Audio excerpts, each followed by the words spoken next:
Your signal should do this. But if it's doing this, that means one of your bulbs is burnt. Now, because that happened on the car's left side, we have to go and look at the left front signal first before we look at the back signal, because you won't really know which one it is. There's one screw here that will give you access to the bulb. From there you have your bulb right there.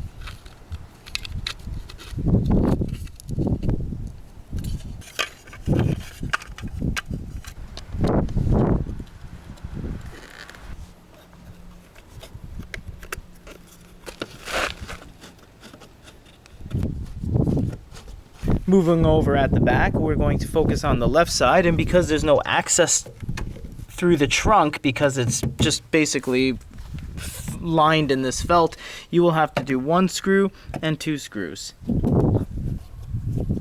Remember, we're talking signal too, so that would be the brake light and that would be the signal light. These are the ones you're going to use. It looks like this: S25 12 volt 21 watt.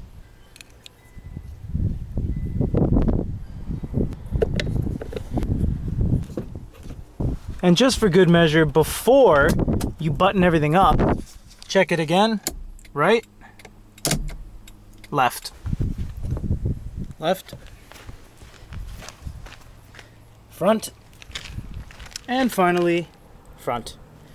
That's it, guys. If you have any other questions, let us know.